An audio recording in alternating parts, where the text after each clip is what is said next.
Puji Tuhan, saya sampaikan selamat sore dan salam sejahtera dalam Tuhan kita Yesus Kristus. Haleluya. Sungguh bersyukur kita boleh kembali bersama-sama beribadah kepada Tuhan. Dan sungguh ibadah yang disertai dengan rasa cukup, dengan ucapan syukur, itu mendatangkan berkat yang sangat besar bagi kita. Mari kita memperhatikan firman Tuhan. Saya akan berkhotbah dari Kitab Kisah Para Rasul, pasal 11, mari kita membaca ayat 23 dan 24 berkaitan dengan Barnabas. Kisah Rasul pasal 11 ayat 23 dan 24 saja. Saya membaca untuk kita sekalian, demikian firman Tuhan. Setelah Barnabas datang dan melihat kasih karunia Allah, bersukacitalah ia. Ia menasihati mereka supaya mereka semua tetap setia kepada Tuhan. Karena Barnabas adalah orang baik, penuh dengan Roh Kudus dan iman. Sejumlah orang dibawa kepada Tuhan. Puji Tuhan. Haleluya. Bapak Ibu Saudara yang dikasihi oleh Tuhan, melalui ayat-ayat ini kita akan belajar mengenai apa yang dikatakan oleh Alkitab tentang orang baik. Bapak Ibu, kalau kita ngomong orang baik itu biasanya ukurannya bervariasi ya. Saya mengatakan orang ini baik dengan kriteria tertentu. Dan setiap orang seringkali mempunyai pandangan yang berbeda-beda tentang orang baik itu orang yang seperti apa. Tetapi puji Tuhan, kita bisa belajar dari Alkitab tentang siapakah yang disebut orang baik oleh Tuhan itu. Amin. Supaya kita tidak salah menilai diri kita sendiri dan tidak salah menilai orang lain. Mari kita belajar bersama-sama tentang orang baik sebagaimana kita baca dari teks ini melalui teladan seorang yang bernama Barnabas. Nah, saat Alkitab menyebut bahwa Barnabas adalah orang baik, ini adalah sesuatu yang harus kita perhatikan. Sesuatu yang harus kita teliti, sesuatu yang harus kita selidiki dan kita pahami dalam pengiringan kita kepada Tuhan. Kenapa Bapak Ibu? Karena Rasul Paulus mengatakan di dalam Roma pasal 3 ayat yang ke-12 bahwa semua orang itu telah menyeleweng. Semua orang itu tidak berguna, bahwa tidak ada yang berbuat baik, seorang pun tidak. Jadi Paulus mengatakan bahwa oleh karena dosa tidak ada seorang pun yang baik. Nah, lalu pertanyaannya mengapa Allah menyebut Barnabas itu adalah orang baik? Nah, ini sesuatu yang penting untuk kita pikirkan. Penting untuk kita selidiki. Demikian juga kita membaca ya di dalam Lukas pasal 18 ayat 19 ketika seorang pemimpin muda yang kaya bertanya kepada Tuhan Yesus dengan mengatakan Tuhan Yesus yang baik, maka Yesus menjawab seperti ini. Coba Bapak Ibu baca Lukas pasal 18 ayat yang ke-19. Mengapa kau katakan aku baik? Tak seorang pun yang baik selain daripada Allah saja. Di sini kita melihat bagaimana Yesus menyatakan kepada kita bahwa pengertian baik yang dibawa oleh seorang pemimpin muda yang kaya ini berbeda dengan pengertian Yesus. Karena standar baik bagi orang kaya ini bukan standar Yesus, bukan standarnya Allah, saudara. Ya, kalau kita bicara mengenai standar yang berbeda, banyak orang baik, tetapi tidak ada orang yang sebaik seperti Allah itu baik. Amin. Kebaikan manusia itu tidak dapat disejajarkan dengan kebaikan Tuhan. Makanya saudara, tidak ada seorang pun yang dapat selamat, tidak ada seorang pun yang dapat masuk surga karena perbuatan baik. Sebab perbuatan baik dalam ukuran manusia itu berbeda dengan ukuran Allah. Karena Allah itu baik dalam pengertian Allah maha baik. dan tidak ada kebaikan manusia yang dapat menyamai kebaikan Allah, maka tidak ada seorang pun yang dapat masuk surga karena perbuatan baiknya. Itu sebabnya kenapa saya katakan ketika Alkitab mencatat bahwa Barnabas itu adalah orang baik, kita harus mempelajari apa maksudnya di sini. Bapak Ibu, kalau kita memperhatikan dari ayat-ayat ini ya, meskipun secara relatif Barnabas itu seorang yang tidak sempurna karena kita membaca bahwa ada kesalahan juga dari kehidupan Barnabas ini, saudara. Tetapi Barnabas adalah sesosok yang patut kita pelajari, sosok yang patut kita perhatikan, sosok yang patut juga kita teladani. Ini Barnabas. Kemudian Lukas sendiri menulis berdasarkan tuntunan Roh Kudus bahwa Barnabas itu adalah orang yang baik, penuh dengan Roh Kudus dan iman. Kita lihat bagaimana cara Lukas menjelaskan siapa Barnabas ini. Orang baik, penuh Roh Kudus dan iman. Dimulai dari keadaan yang bisa dilihat dengan mata kepala, seorang yang baik dari perilakunya, cara berbicaranya, perbuatannya, lalu dari hal yang ada di dalam dirinya, penuh Roh Kudus dan iman. Bapak Ibu, saya mau mengatakan Barnabas itu orang baik karena Barnabas penuh dengan Roh Kudus. Amin. Ini sudah mengatakan kebenaran bahwa tidak sama dengan kebanyakan orang baik yang disebut oleh dunia ini tentang orang baik. Sebab Barnabas itu baik sebab dia penuh dengan Roh Kudus. Tidak semua orang yang dipandang baik di atas muka bumi ini adalah orang Kristen. Amin Bapak Ibu. Tetapi Barnabas itu orang baik, disebut sebagai orang baik karena dia penuh dengan Roh Kudus. Barnabas penuh dengan Roh Kudus karena apa? Barnabas hidup di dalam iman. Jadi sedikit kita boleh melihat di awal, saudara, bahwa orang baik adalah orang yang penuh dengan Roh Kudus. Orang yang penuh dengan Roh Kudus adalah orang yang hidup di dalam iman kepada Tuhan dan Juru Selamat kita Yesus Kristus. Ini ukuran baik yang kita lihat di dalam teks ini. Nah, mari dengan mempelajari kehidupan Barnabas, saudara, kita akan melihat bahwa ternyata orang baik itu adalah orang yang mengasihi Tuhan dan mengasihi sesamanya. Amin. Orang baik itu adalah orang yang mengasihi Tuhan dan yang mengasihi sesamanya. Kemudian yang kedua, bahwa seorang itu akan menjadi baik dalam artian mengasihi Tuhan dan mengasihi sesamanya kalau orang itu penuh dengan Roh Kudus karena dia beriman sungguh kepada Tuhan Yesus Kristus.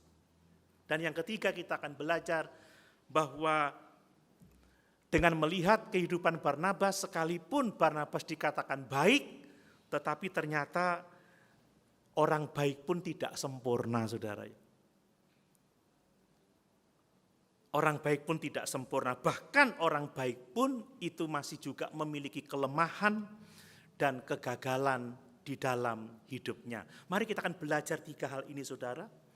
Bahwa orang baik itu adalah orang yang mengasihi Tuhan dan mengasihi sesama. Yang kedua, bahwa orang baik, orang yang mengasihi Tuhan dan yang mengasihi sesama itu adalah orang-orang yang hidup dipimpin oleh Roh Kudus karena dia percaya kepada Yesus. Dan yang ketiga, bahwa orang baik itu juga bukanlah orang yang sempurna. Saya berharap dengan kita memahami kebenaran ini, kita bisa menilai diri kita secara jujur, kita bisa menghargai orang lain, dan menilai orang lain berdasarkan standar firman Tuhan. Amin. Jangan katakan orang itu baik kalau enggak penuh Roh Kudus, saudara. Kalau tidak sungguh-sungguh percaya kepada Yesus. Jangan katakan orang itu baik kalau dia tidak mengasihi Tuhan dan mengasihi sesama. Dan kalau ada orang baik itu ada kelemahannya, mari kita maklum dan mendoakan supaya dia tetap dapat ada di jalur Tuhan, yaitu menjadi orang baik untuk kemuliaan Tuhan. Amin. Ini sesuatu yang harus kita pahami. Mari kita lihat yang pertama, saudara. Orang baik itu mengasihi Tuhan dan mengasihi sesama. Jelas bagi kita bahwa seluruh perintah dalam Alkitab itu dirangkum menjadi 2 perintah saja. Yaitu bahwa kita harus mengasihi Tuhan Allah kita dengan segenap hati kita, dengan segenap jiwa kita, dengan segenap pikiran kita, dengan segenap kekuatan kita, dengan segenap harta benda kita. Dan bahwa kita harus mengasihi sesama manusia seperti kita mengasihi diri kita sendiri. Makanya orang baik itu adalah orang-orang yang mengasihi Tuhan dan yang mengasihi sesama seperti dia mengasihi dirinya sendiri. Bapak Ibu, kalau kita perhatikan di Alkitab itu tidak ada perintah untuk mengasihi diri sendiri. Tidak ada. Yang ada adalah kasihilah Tuhan Allahmu dengan seluruh hidupmu dan kasihilah sesamamu manusia seperti engkau mengasihi diri sendiri. Jadi tidak ada perintah untuk mengasihi diri sendiri, itu tidak ada. Kenapa? Karena Alkitab berasumsi bahwa manusia itu sudah sangat pandai mengasihi dirinya sendiri. Makanya tidak diperintahkan untuk mengasihi diri sendiri karena memang manusia itu bawaannya cinta diri, bawaannya egois kan begitu saudara. Jadi perintah hanya ada dua, kasihilah Tuhan Allahmu dengan segenap hidupmu dan kasihilah sesamamu manusia seperti engkau mengasihi dirimu sendiri. Jika kita mengasihi Tuhan dengan segenap hidup kita dan mengasihi sesama kita seperti kita mengasihi diri sendiri, maka kita memenuhi seluruh hukum Allah. Dan dengan demikian kita dapat disebut sebagai orang yang baik. Bapak Ibu mau jadi orang yang baik? Amin. Kasihi Tuhan dengan segenap hidupmu dan kasihilah sesamamu seperti engkau mengasihi dirimu sendiri.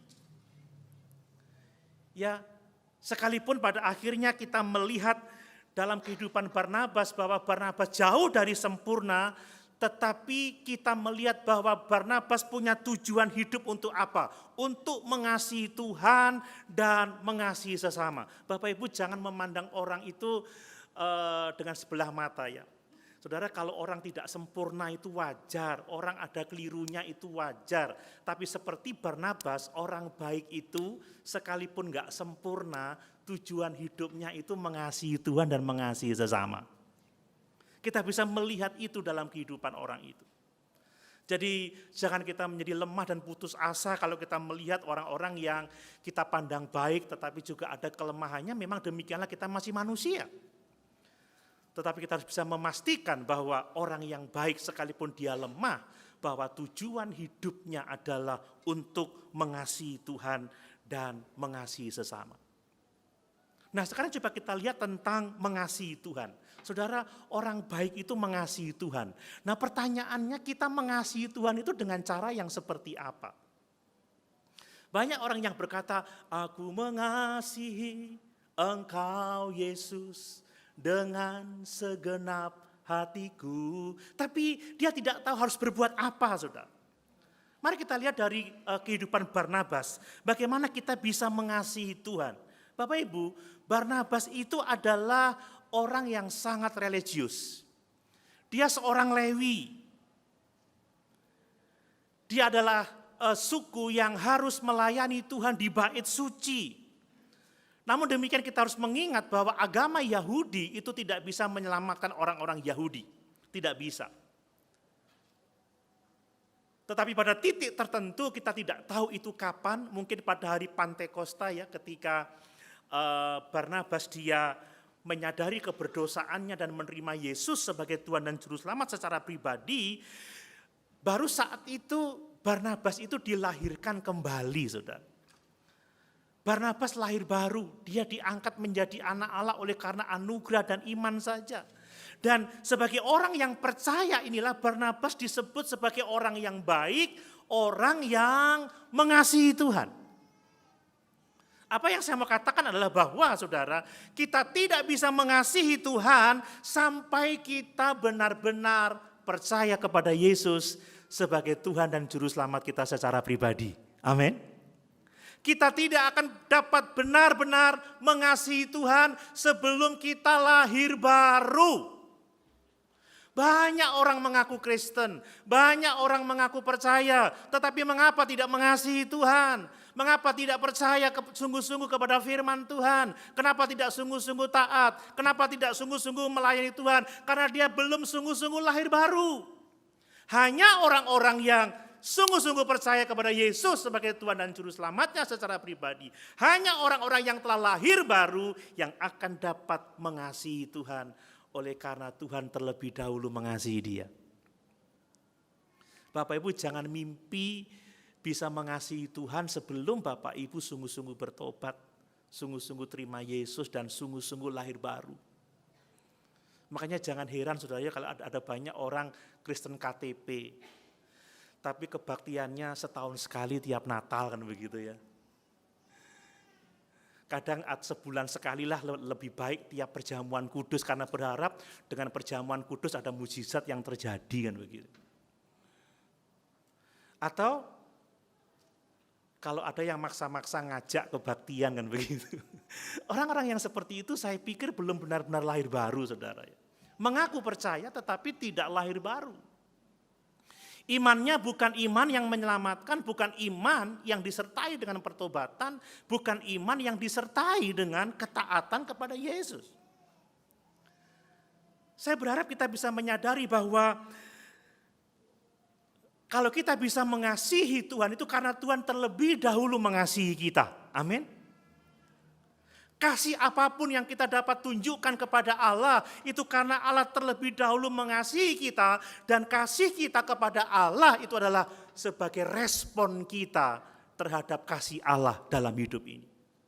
Bapak Ibu saya tidak bisa mengasihi Tuhan kalau Tuhan tidak terlebih dahulu mengasihi saya. Kalau Tuhan tidak terlebih dahulu mengaruniakan iman kepada saya. Kalau Tuhan tidak terlebih dahulu melahirkan kembali saya. Kalau saya mengasihi Tuhan itu karena Tuhan telah memampukan saya, menghidupkan saya kembali untuk merespon kasih Tuhan dalam kehidupan saya. Demikianlah untuk kehidupan kita semua.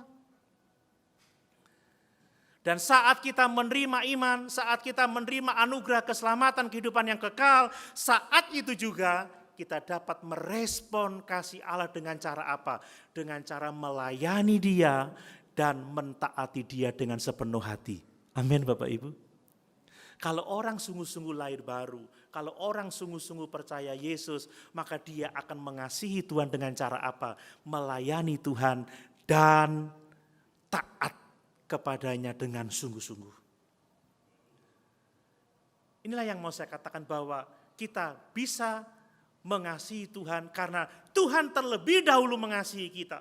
Karena Tuhan telah terlebih dahulu melahirkan kita kembali ke dalam hidup yang penuh dengan pengharapan. Kalau kita bisa mengasihi Tuhan itu sebagai respon dari kasih Allah dalam kehidupan kita.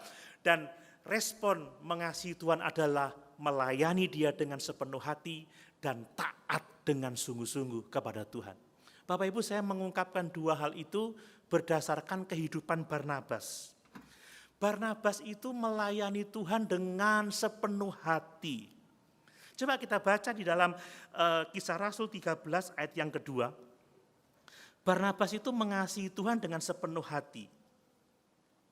Kisah Rasul pasal 13 ayat yang kedua, perhatikan itu. Pada suatu hari ketika mereka beribadah kepada Tuhan dan berpuasa, berkatalah Roh Kudus, khususkanlah Barnabas dan Saulus bagiku untuk tugas yang telah kutentukan bagi mereka. Menarik sekali saudara karena kata beribadah kepada Tuhan dan berpuasa, kata beribadah itu diterjemahkan dari kata Yunani leiturgio, dari kata liturgi. Kata leiturgio itu saudara artinya perform religious duties. Artinya dia sedang melakukan pelayanan kerohanian. Dia sedang melayani Tuhan. Kata ini sebenarnya digunakan untuk pelayanan para imam di bait suci, tetapi Lukas menggunakan kata ini menunjuk kepada Barnabas dan Paulus dan para rasul yang melayani Tuhan oleh karena mereka telah dilahirkan kembali. Bapak Ibu, saya mau menyampaikan bahwa Barnabas disebut sebagai orang yang baik karena dia mengasihi Tuhan. Dia mengasihi Tuhan dengan cara apa? Dengan cara melayani Tuhan. Minggu lalu saya katakan, gereja yang diberkati oleh Tuhan adalah gereja di mana jemaatnya semua melayani Tuhan. Amin. Tidak ada yang menyebut dirinya, saya hanya penggemar saja di gereja ini, saya hanya partisipan saja. Tidak, semua kita hamba Tuhan. Amin. Semua kita telah dibeli dengan harga yang lunas dibayar. Dan kalau kita sungguh-sungguh orang baik, kita pasti melayani Tuhan dengan sepenuh hati. Seperti Barnabas disebut sebagai orang baik dan dia melayani Tuhan, demikian juga kalau kita adalah orang baik, kita adalah orang-orang yang melayani Tuhan. Dan kalau kita masing-masing melayani Tuhan sesuai dengan karunia-karunia rohani yang Tuhan percayakan kepada kita, maka kita adalah orang-orang baik di mata Tuhan. Amin Bapak Ibu. Mau melayani Tuhan? Itu panggilan kita. Yang berikutnya saudara, kita mengasihi Tuhan dengan cara apa? Dengan cara taat kepadanya saudara. Ketaatan itu harus mengalir dari apa? Dari pelayanan kasih kita kepada Tuhan. Coba kita lihat Yohanes pasal 14 ayat yang ke-15. Orang yang mengasihi Tuhan itu melayani Tuhan dan taat. Yohanes 14 ayat yang ke-15. Jikalau kamu mengasihi aku, kamu akan menuruti segala perintahku. Dan Barnabas adalah seorang yang sangat taat kepada Tuhan. Kalau Bapak Ibu membaca seluruh pasal 11, kita tahu bagaimana saat Barnabas diutus untuk pergi ke Antiokhia karena para rasul di Yerusalem mendengar bahwa orang-orang non-Yahudi percaya kepada Yesus, menerima kasih karunia Allah. Barnabas tidak menunggu sedetik pun untuk berpikir akan pergi atau tidak. Setelah Barnabas diutus, Barnabas langsung pergi ke Antiokhia untuk melihat orang-orang non-Yahudi yang percaya di sana, saudara. Saya tidak membaca ada kemungkinan bahwa Barnabas ini ogah-ogahan atau berpikir dulu, maaf ya saya pikir dulu saya bisa enggak pergi ke sana. Tidak, ketika Barnabas diperintahkan untuk melihat jemaat di Antiokhia, Barnabas langsung pergi. Ini menunjukkan ketaatannya kepada Tuhan. Bapak Ibu, kadang seringkali kita ini ya, mengaku mengasihi Tuhan, tetapi kalau diminta pelayanan, yuk kita melayani, alasannya banyak sekali, menunda-nunda. Tidak seperti Barnabas. Atau kalau minta yuk datang ibadah, itu kan panggilan yang baik, tetapi seringkali kita menolak, seringkali kita tidak mau taat. Saudara, orang yang mengasihi Tuhan itu melayani Tuhan dan taat. Mari kita belajar seperti Barnabas, sekalipun tidak sempurna, dia melayani Tuhan dan dia taat. Amin Bapak Ibu. Ini sesuatu yang sangat penting. Dan ini adalah hal yang sangat luar biasa. Tadi kita membaca di dalam pasal 13 ayat yang kedua, ada waktunya Paulus dan Barnabas dikhususkan untuk melakukan perjalanan misi. Dan mereka meresponi perintah itu dengan ketaatan. Paulus dan Barnabas pergi keluar dari Antiokhia melakukan perjalanan misi untuk menjangkau jiwa-jiwa. Ini bukan komitmen yang sederhana. Saudara datang dari Yerusalem ke Antiokhia, itu jarak yang cukup panjang, sekitar 200 kilo. Belum lagi diutus keluar dari Antiokhia untuk berkeliling Asia, untuk memberitakan Injil. Tetapi Barnabas taat kepada Tuhan, itu bukti bahwa Barnabas mengasihi Tuhan. Dan karena dia mengasihi Tuhan, dia disebut sebagai orang yang baik. Orang yang baik adalah orang yang mengasihi Tuhan. Amin. Orang yang melayani Tuhan dan orang yang taat kepada firman Tuhan. Pertanyaannya, apakah Bapak Ibu dapat disebut sebagai orang yang baik? Mari kita menguji diri kita masing-masing. Kemudian, orang baik itu mengasihi orang lain, saudara. Ini adalah perintah terbesar yang kedua, kasihilah sesamamu manusia seperti engkau mengasihi dirimu sendiri. Bapak Ibu, mengasihi sesama seperti mengasihi diri sendiri itu bukan sekedar di perasaan. Aku mengasihi kamu tetapi tidak berbuat apa-apa. Tidak, saudara.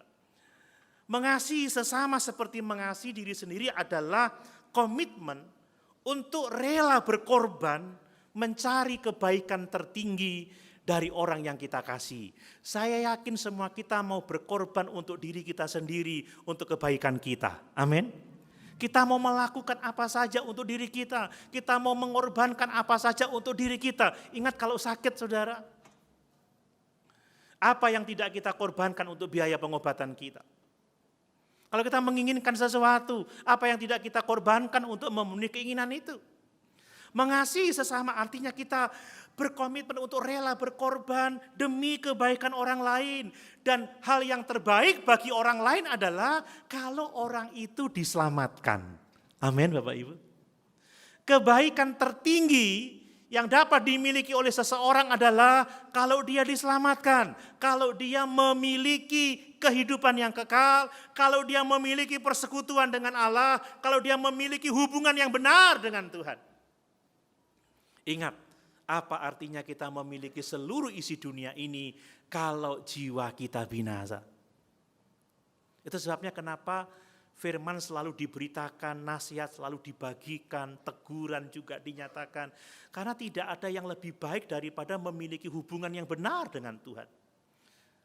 Kita boleh memiliki apa saja deh, tapi kalau kita tidak punya hubungan yang benar dengan Tuhan, sia-sia. Ingat orang kaya yang bodoh itu saudara. Hasilnya melimpah-limpah, dengan bangganya dia berkata apa?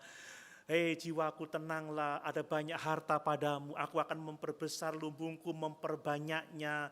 Dan sekarang diamlah, tenanglah, ada banyak harta untuk hidupmu selama bertahun-tahun. Tetapi karena orang ini tidak punya persekutuan dengan Tuhan, apa kata firman Tuhan? Malam ini juga nyawamu aku ambil, apa arti hidupmu? Bapak Ibu, kalau Bapak Ibu mengasihi sesama, mari kita rela berkorban untuk kebaikan sesama kita. Amin. Dan hal yang terbaik untuk sesama kita adalah pertama-tama keselamatan jiwa mereka. Adakah di antara anggota keluarga kita yang masih belum percaya Yesus? Adakah teman, sahabat dekat kita yang belum diselamatkan? Adakah rekan sekerja kita yang belum diselamatkan, teman sekolah kita, atau siapapun dia yang saudara kenal? Adakah engkau berkomitmen berkorban untuk menolong mereka, untuk mengupayakan yang terbaik bagi hidup mereka? Saudara, orang baik itu mengasihi sesama, berkomitmen dan rela berkorban untuk apa? Untuk kebaikan sesamanya. Apa itu kebaikan? Kalau orang itu diselamatkan oleh karena iman kepada Tuhan kita Yesus Kristus. Nah, mari kita lihat bagaimana cara Barnabas menunjukkan kasihnya kepada sesamanya. Bapak Ibu, dari kisah ini kita bisa melihat bahwa Barnabas itu mengasihi sesamanya dengan cara apa? Dengan cara menerima orang percaya yang tidak sempurna dan terus mendorong mereka untuk setia kepada Tuhan. Ini yang dilakukan oleh Barnabas, saudara. Barnabas itu arti namanya itu anak penghiburan. Barnabas itu artinya anak nasihat. Dan kita bisa membaca bagaimana dia menghibur orang-orang percaya di Antiokhia. Dan menasehati orang-orang percaya di Antiokhia untuk apa? Untuk tetap setia kepada Tuhan. Sekalipun dia seorang Yahudi, seorang pendeta Yahudi yang dibesarkan dengan hukum Taurat, dengan aturan tidak boleh bergaul dengan orang non-Yahudi, tetapi setelah Barnabas melihat kasih karunia Allah itu ada di orang-orang percaya di Antiokhia non-Yahudi, maka Barnabas menghibur mereka, bersukacita atas keselamatan mereka, dan menasehati mereka untuk setia kepada Tuhan. Dia hidup berdasarkan kasih karunia. Dia menerima orang percaya lainnya, sekalipun mungkin orang percaya itu belum sempurna. Bapak Ibu, lihat kiri kananmu, itu sesama orang percaya. Amin. Bisakah Bapak Ibu menerima satu dengan yang lain apa adanya? Ya, tidak mempersalahkan, tidak mempersoalkan kondisinya dia. Mungkin dia masih orang yang baru percaya, mungkin ya sedikit belum kelihatan rohani dan lain sebagainya. Apakah Bapak Ibu mengasihi mereka, menerima mereka dengan baik, mau berteman dengan mereka dan menasihati mereka terus untuk tetap setia kepada Tuhan? Barnabas dia mengasihi sesama dengan cara apa? Menerima orang percaya yang lainnya sekalipun mereka tidak sempurna. Barnabas mendorong mereka untuk setia kepada Tuhan. Saya juga membaca saudara bagaimana Barnabas itu yang pertama kali menerima Paulus setelah pertobatannya pada waktu Paulus itu kembali ke Yerusalem. Rasul-rasul yang lain tidak mau menerima Paulus sebab curiga. Jangan-jangan Paulus ini berpura-pura menjadi percaya karena dia seorang penganiaya jemaat. Tetapi Barnabas, dia menyambut Paulus dengan begitu luar biasa. Menerima Paulus dan membawa Paulus bertemu dengan para rasul dan mempertanggungjawabkan pertobatannya. Kita mengasihi sesama dengan cara apa? Saling menerima satu dengan yang lain di dalam kasih. Amin Bapak Ibu. Kita saling menasihati untuk kita terus setia kepada Tuhan. Jadi kalau ada teman-teman seiman yang mungkin masih baru percaya, mungkin belum benar-benar dewasa, terima mereka, bergaul dengan mereka, nasihati mereka, ayo kita setia, ayo kita melayani Tuhan, ayo kita tetap teguh di dalam iman, jangan bergeser, jangan bergoncang. Ini cara Barnabas mengasihi sesama dan itu harus menjadi cara kita dalam mengasihi sesama kita. Amin. Kalau saudara mengasihi saya, terima saya padanya. Saya pendeta juga tidak sempurna. Kalau saya salah, nasihati saya, dorong saya tetap setia dalam pelayanan dan lain sebagainya. Itu cara kita mengasihi sesama, saudara. Kemudian Barnabas itu mengasihi sesama dengan cara apa? Dia itu ingin melihat orang lain dapat menggunakan karunia-karunia pelayanan yang ada padanya, sekalipun pada akhirnya itu melampaui pelayanan dia. Yang Barnabas ingin lihat adalah bahwa orang lain melayani Tuhan dan bahwa pekerjaan Tuhan maju berkembang oleh karena pelayanan orang-orang percaya lainnya dengan karunia-karunia yang ada padanya. Kalau Bapak Ibu membaca keseluruhan pasal itu, kita melihat ketika pelayanan di Antiokhia semakin besar, Barnabas tidak lagi sanggup melayani sendiri, dia memanggil Paulus dari Tarsus. Dia datang menjemput Paulus, kemudian dia membawa Paulus melayani bersama-sama dengan dia. Ternyata Paulus ini lebih, maaf kalau saya katakan lebih cerdas, lebih unggul lah pelayanannya daripada Barnabas. Tetapi Barnabas tidak merasa terancam, Barnabas tidak merasa takut untuk tersingkir, tetapi Barnabas senang dan dia hanya ingin melihat orang lain melayani Tuhan dan melihat bahwa pekerjaan Tuhan berkembang untuk kemuliaan Tuhan. Amin. Amin Bapak Ibu. Suatu waktu ada seorang teman datang sama saya berkunjung ke sini. Pak Doni ketua STA ya? Oh sudah bukan saya. Loh kok bisa? Iya. Kan ketua STA tidak seterusnya, itu statutanya itu maksimal 2 periode. Loh, kok Pak Doni rela kasih orang lain? Loh kenapa tidak? Bagi saya yang penting bukan siapa, tetapi bagaimana pekerjaan Tuhan dapat dilanjutkan dan untuk kemuliaan Tuhan. Amin Bapak Ibu. Jadi banyak orang yang telepon saya ketika saya sudah bukan lagi ketua STA Jember. Ada masalah apa? Ada kendala apa? Saudara, kalau saya tidak rela melihat orang lain melayani dan saya tidak memikirkan kemajuan pekerjaan Tuhan sesuai dengan statutanya, ya saya nggak mau diganti, saudara. Tapi apa yang saya lakukan itu dianggap aneh oleh orang-orang tertentu, tetapi bagi saya itulah yang seharusnya dilakukan oleh setiap orang percaya. Amin, saudara. Kalau ada jemaat yang lain menonjol, pelayanannya bagus, puji Tuhan. Mungkin pada akhirnya kita harus menyerahkan kepada dia bagian tertentu, ya puji Tuhan. Yang penting pekerjaan Tuhan jalan, pekerjaan Tuhan maju untuk hormat dan kemuliaan Tuhan Allah kita. Amin. Mari semua kita terlibat, saudara. Mari kita mengasihi orang dengan cara yang seperti itu. Dan ternyata Barnabas tidak hanya melakukan untuk Paulus, tetapi juga untuk Markus sepupunya, saudara. Saudara ingat kisah Yohanes Markus ketika Yohanes Markus meninggalkan Barnabas dan Paulus dalam pelayanan misinya yang pertama, maka Barnabas ini yang memberi kesempatan lagi kepada Yohanes Markus untuk melayani bersama-sama dengan dia. Tetapi Paulus tidak. Paulus bersikeras, tidak bisa. Orang yang sudah meninggalkan kita tidak boleh lagi bersama-sama dengan kita. Stop, tutup pintu buat dia. Tapi Barnabas ngotot, saudara, tidak bisa. Kita harus memberi kesempatan yang kedua untuk Markus.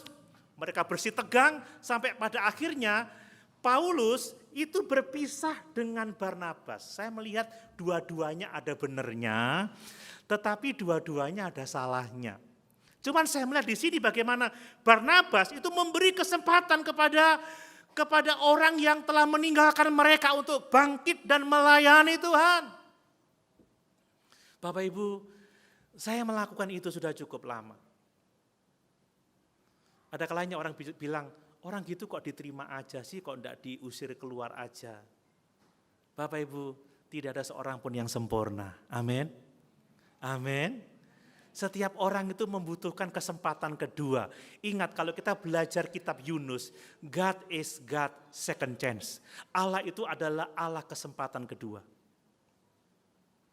Kalau kita mengasihi sesama, orang pernah salah, orang pernah keliru. Tapi setelah dia ditegur, setelah dia bertobat, dia mau kembali. Mari kita memeluk kembali supaya dia bisa kembali melayani Tuhan bersama-sama dengan kita. Amin, saudara. Pada akhirnya Paulus menulis surat kepada Timotius untuk menjemput Markus. Karena ternyata Markus pelayanannya sangat penting bagi Paulus juga. Tidak hanya bagi Barnabas, tetapi bagi Paulus juga. Jemputlah Markus dan bawalah ia kemari karena pelayanannya penting bagiku. 2 Timotius 4 ayat yang ke-11. Jadi mengasihi sesama itu artinya kita mau menerima orang percaya yang lain yang tidak sempurna. Dan mendorong mereka untuk tetap setia kepada Tuhan. Dan mari kita senang melihat orang dapat melayani Tuhan sesuai dengan karunia pelayanan yang diberikan kepadanya. Dan biarlah hanya pekerjaan Tuhan yang menjadi tujuan kita supaya nama Tuhan dipermuliakan. Amin. Amin Bapak Ibu. Mari kita memikirkan pekerjaan Tuhan di tempat ini. Mari kita bersama-sama bangkit melayani Tuhan. Mari kita mau melihat gereja kita diberkati oleh Tuhan. Nah kemudian yang berikutnya, Barnabas itu mengasihi sesamanya dengan cara apa? Dengan cara rela memberikan waktu dan hartanya untuk keperluan pelayanan. Dia rela memberikan waktu dan hartanya untuk apa? Untuk keperluan sesamanya, saudara. Bapak Ibu, kita ketemu pertama kali dengan Barnabas itu di Kisah Rasul pasal 4 ayat 36 sampai 37. Coba kita lihat Kisah Rasul 4 ayat 36 sampai 37. Dia seorang yang murah hati. Ya, coba kita lihat Kisah Rasul 4 ayat 34 sampai 37. Sebab tidak ada seorang pun yang berkekurangan di antara mereka, karena semua orang yang mempunyai tanah atau rumah menjual kepunyaannya itu. Dan hasil penjualan itu mereka bawa dan mereka letakkan di depan kaki rasul-rasul, lalu dibagi-bagikan kepada setiap orang sesuai dengan keperluannya. Ayat 36. Demikian pula dengan Yusuf yang oleh rasul-rasul disebut Barnabas. Perhatikan. Demikian juga dengan Barnabas, artinya anak penghiburan, seorang Lewi dari Siprus. Ia menjual ladang miliknya, lalu membawa uangnya itu dan meletakkannya di depan kaki rasul-rasul. Amin Bapak Ibu. Seorang yang baik, seorang yang mengasihi sesama, tidak hanya dia menerima orang percaya lain dan mendorong mereka untuk setia. Tidak hanya dia ingin melihat orang melayani sesuai dengan karunia-Nya untuk pekerjaan Tuhan, tetapi dia juga rela mengorbankan waktunya, mengorbankan hartanya untuk pelayanan pekerjaan Tuhan. Ini yang menyebabkan kenapa Barnabas disebut dengan orang baik, saudara. Nah, bertahun-tahun setelah itu, Paulus itu mengakui bahwa Barnabas itu seorang pekerja keras. Coba lihat 1 Korintus 9 ayat yang ke-6. Saya ingin Bapak Ibu melihat fakta-fakta ini. 1 Korintus 9 ayat yang ke-6. Demikian firman Tuhan. Atau hanya aku dan Barnabas sajakah yang tidak mempunyai hak untuk dibebaskan dari pekerjaan tangan? Maksudnya begini, sebagai pelayan-pelayan Tuhan, Paulus berkata, Petrus dia punya hak untuk dibantu, punya hak untuk dibela, tetapi kami melepaskan hak itu, kami bekerja dengan tangan kami sendiri untuk memenuhi tugas pelayanan kami, keperluan-keperluan kami. Apakah hanya aku dan Barnabas saja? Ini menunjukkan bahwa Barnabas adalah seorang yang murah hati, seorang yang rela memberikan waktu, seorang yang rela memberikan harta untuk pelayanan pekerjaan Tuhan. Saudara, kita bisa mengasihi sesama kita dengan cara apa? Rela berkorban waktu, tenaga, bahkan harta untuk menolong orang-orang yang membutuhkan. Amin. Minggu lalu kita membaca bagaimana jemaat di Antiokhia itu diberkati oleh Tuhan karena mereka mau memberi pada saat Nabi Agabus ya dia memberitakan akan ada kelaparan di Yudea. Lalu jemaat di Tesalonika ini secara spontan mereka mengumpulkan uang untuk orang-orang di Yudea, dan saya percaya Barnabas juga ikut serta ambil bagian dalam menyumbang orang-orang percaya di Yudea. Dan saya percaya kalau jemaat bisa mempercayakan uang itu kepada Barnabas dan Paulus untuk dikirimkan ke Yerusalem, itu karena Barnabas seorang yang dapat dipercaya, seorang yang murah hati, seorang yang tidak pelit, tetapi seorang yang rela berkorban waktu, tenaga, bahkan hartanya untuk pekerjaan Tuhan. Amin. Amin Bapak Ibu. Ini orang-orang baik. Orang-orang yang melayani Tuhan, orang-orang yang melayani sesama. Dan yang terakhir saudara, bahwa Barnabas itu menunjukkan kasih sayangnya kepada sesama dengan cara apa? Dengan komitmen untuk mau mencari mereka yang terhilang. Barnabas mengabdikan dirinya untuk menjangkau jiwa-jiwa yang terhilang. Kita membaca minggu yang lalu, di pasal 11 ayat 21, pasal 11 ayat 24. Karena Barnabas seorang yang baik, seorang yang penuh Roh Kudus, seorang yang penuh iman, maka sebagian besar orang dibawa kepada Tuhan. Dalam perjalanan misinya bersama dengan Paulus, ada begitu banyak orang yang dijangkau dan dibawa kepada Tuhan. Bahkan ketika terjadi konflik dengan Paulus, dia berpisah bersama dengan Markus. Dia tetap memberitakan Injil, membawa jiwa-jiwa datang kepada Yesus. Bapak Ibu, orang yang baik, orang yang mengasihi sesama, dia akan menjangkau orang-orang yang belum percaya untuk diselamatkan di dalam Tuhan dan Juru Selamat kita Yesus Kristus. Amin. Amin Bapak Ibu. Ini menjangkau orang-orang yang belum percaya. Bukan mengirim mobil jemputan ke desa-desa, ke kampung-kampung, lalu membawa mereka kebaktian ke kota. Bukan seperti itu caranya. Tapi jumpai orang-orang yang belum percaya, beritakan Injil, laleo, katakanlah ada keselamatan di dalam Yesus. Bawa orang kepada Yesus.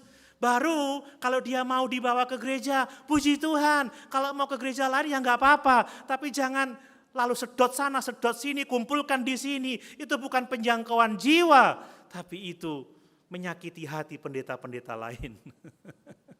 Menyakiti hati gereja lain, jemaat lain. Sekarang ini ada banyak orang yang tampaknya rohani, tetapi tersesat saudara. Mereka merasa melayani Tuhan, tetapi sesungguhnya mereka melayani diri sendiri. Orang yang melayani Tuhan itu menjangkau jiwa-jiwa yang belum diselamatkan. Amin. Bapak Ibu orang baik, kok cuma sedikit? Bapak Ibu orang baik? Orang baik itu mengasihi Tuhan dan mengasihi sesama.